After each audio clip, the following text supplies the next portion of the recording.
Salut tout le monde, c'est Mika, vous êtes sur la chaîne Bienvenue chez les Geeks. La PlayStation 5 sera-t-elle silencieuse? Honnêtement, c'est ce que j'espère et on va voir ça spécifiquement dans un article qui vient de paraître sur Jeux Actu où on nous explique exactement comment Sony a pensé sa PlayStation 5 à ce niveau-là. PS5, une console silencieuse qui ne chauffera pas, c'est une question. Quelques détails intéressants. Indéniablement, l'un des défauts de la PS4 est son caractère ultra bruyant, assez dérangeant. Et c'est vrai que c'est complètement ce qui m'a fait arrêter, comme j'avais déjà dit, les lives et les vidéos de gameplay directement enregistrées. Parce que il y avait ce bruit de soufflerie qui me gâchait mes gameplays et ça je ne supportais plus. Il aura fallu attendre une version Pro fin 2018 pour régler ce problème et disposer enfin d'une console qui ne se mue pas en turbine d'avion. Et je vais avoir ma première PS4 Pro à la sortie de The Last of Us partout, donc le 19 de ce mois-ci, le 19 juin. D'ailleurs, je ferai une petite vidéo, comment on appelle ça, unboxing, dessus, je la mettrai sur la chaîne. Donc n'hésitez pas à vous abonner, commenter, liker, partager pour faire un peu suivre tout ça, parce que vous allez voir, ça va être une console que je trouve personnellement magnifique. Forcément, et surtout quand on sait que la PS3 Fat souffrait du même souci, on se demande si la PS5 dérogera à la règle.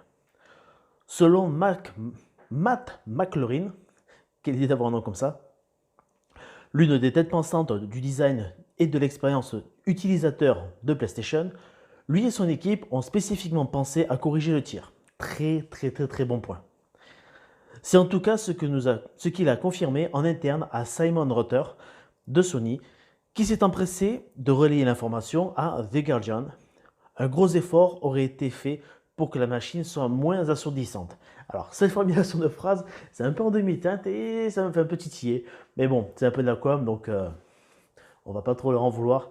Ils veulent certainement en redire les angles si les gens la trouvent un peu bruyante. Ils ne vont pas dire qu'elle est silencieuse, mais plutôt voilà, qu'elle est moins brillante qu'avant. Ça revient au même, en fait, c'est bonnet blanc, blanc bonnet, voilà. Est-ce que c'est du lait ou est-ce que c'est du cochon? C'est la grande question.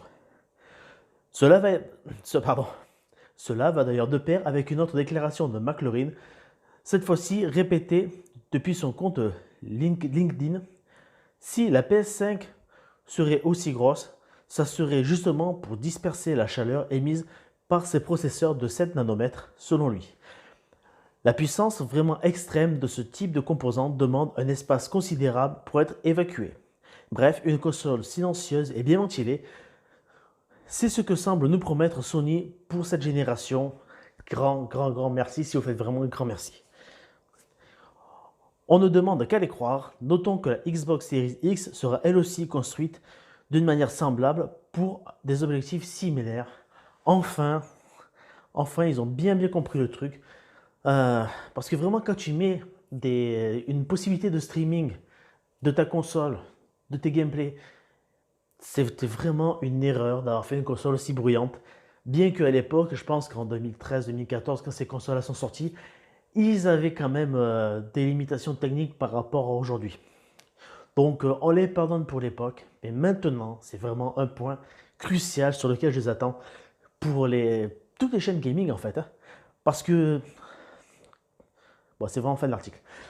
Parce que quand comment dire, quand tu es amateur, tu ne vas pas forcément investir dans des gros PC avec des boîtiers d'acquisition, des cartes graphiques ou des cartes de son, je ne sais plus, qui sont capables, d'ailleurs c'est Nvidia avec les RTX, je ne sais plus quoi, qui sont capables de filtrer le son et tout ça, ça coûtait des milliers d'euros, un gros matos, un setup complet comme ça. C'est pas tout le monde qui se le plaît en plus. Donc c'est très bien d'avoir pensé à tout le monde. Merci beaucoup d'avoir regardé cette vidéo. Si elle vous a plu, vous la commentez, vous la likez et vous la partagez. Si elle vous a pas plu, vous la commentez, vous la likez et vous la partagez, évidemment. Mettez-moi dans les commentaires les sujets que vous voudriez que j'aborde. Dites-moi tout ce que vous voulez savoir. C'était Mika. Je vous dis à bientôt pour une prochaine vidéo. Ciao!